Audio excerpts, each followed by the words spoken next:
Hi guys, this is Patrice here. Today I'm going to talk to you about arpeggios. Arpeggios in the context of playing a solo, right?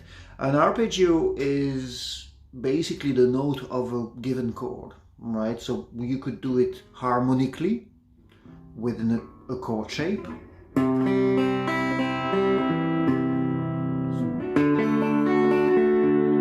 You can do it also in a melodic way, either to play, a small phrase or within your solo improvisations. And that's where it's getting interesting, because you're really illustrating what's going on the background. Okay, so you're probably playing your usual scales, pentatonic, natural, and we're gonna try and do a blues in A, okay, and we're gonna use the 7 dominant arpeggios.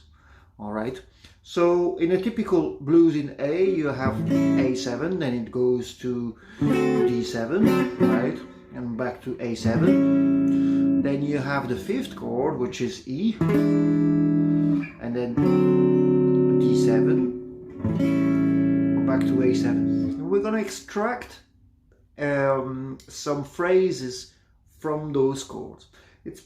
A chord has a main triad, which is the third, major third here in this case, and the 5th, and we're gonna add up the 7s, right?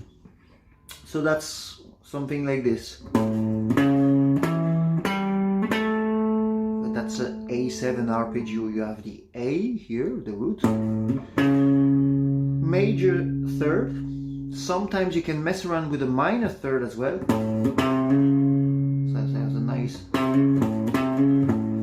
has a nice color to your arpeggio. Okay, then I have the 5th there, which is E.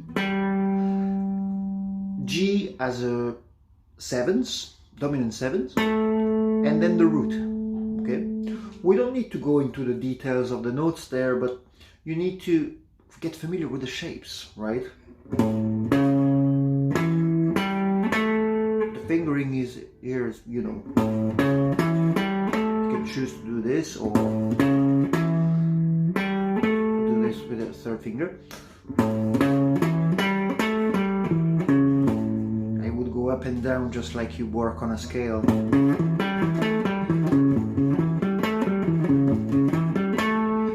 Okay, and then when the blues goes to the D, okay, you do the same thing from D there.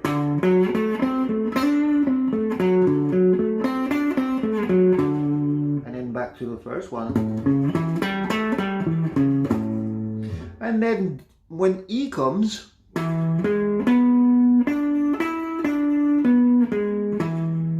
it's actually like D but 2 frets up, just like the chords. And then the root finally. So you're gonna have to learn this. You just go back and forth, just like if you were learning a scale, and you will get used also to the sound with your ear. That's very important. Let's try it over an improvisation. So I have a backing track there already. I'm gonna mess around with it a little bit. I'm gonna try to integrate them into some kind of improvisations with licks, but you'll see what I mean by illustrating the chords on the background.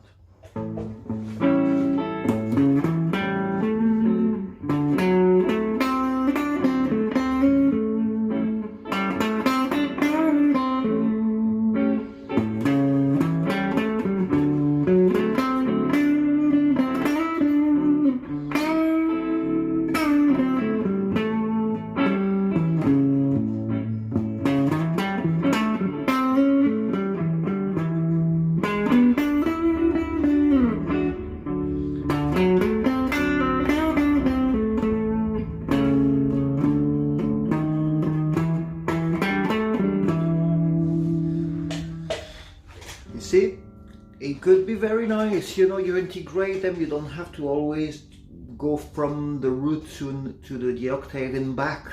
It's just you take some samples of it and integrate them into your solos, and that could sound very nice. We can look at the next octave, right? When you are in the same shape here, which is literally the main box, here you have an A7, which is very nice. The basic triad, right? A, C sharp, and E. Just like stairs. The sevens here, G. And then the root again.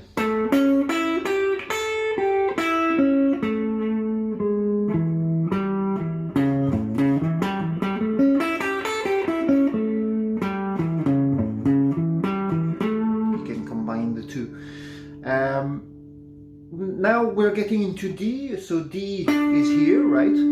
The third is right underneath. It doesn't do stairs anymore, because the B string is not tuned in the same way.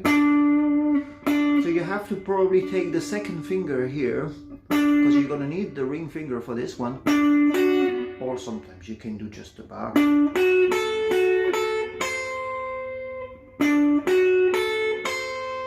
That's the arpeggio there. Root, major third,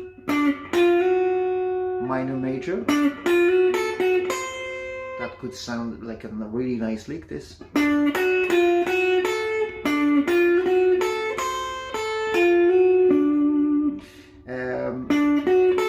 That's here, so you have the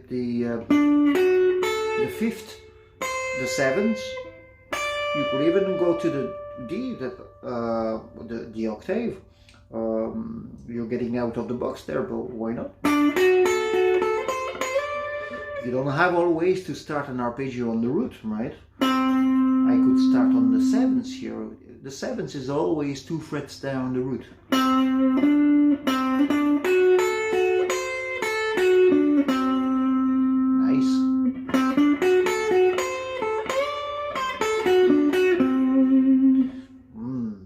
Tasty. So this is my D, and E is just 2 frets up.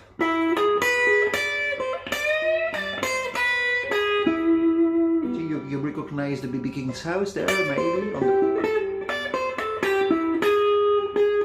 See, well, we have a few notes added from up on your minor. It's a mixture of minor, major, pentatonic, but we're really emphasizing the notes of the chord. This is the E, right? It's all right on top of the roof of the B.B. King's house. 5th chord. Here we have a G sharp, which is the third of E, right? Sorry. And here we have B, which is the 5th. And D, the 7th.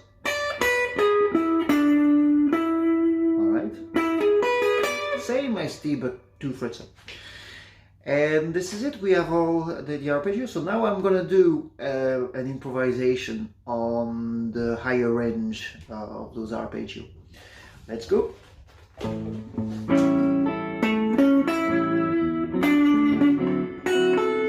That was bad.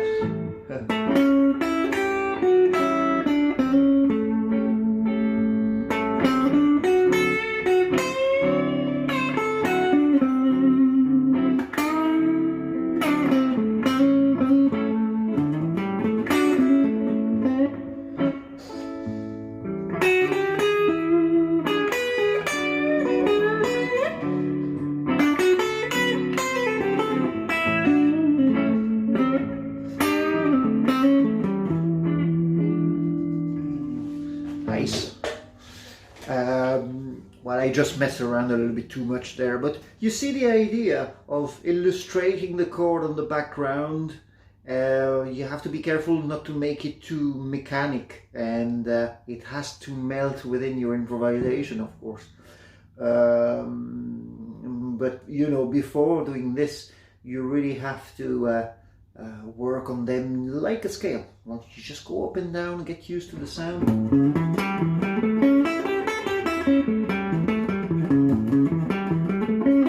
You can do some back and forth and a little bit of phrasing here, but I would just play them as it is, and then you mix that into your licks that you know already.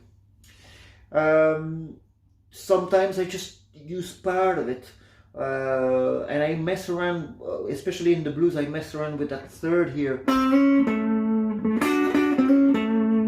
and then sometimes just a lick like this within your own licks.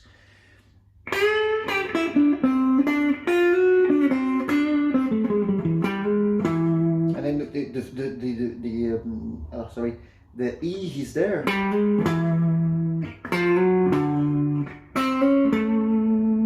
could do literally an improvisation with those three notes.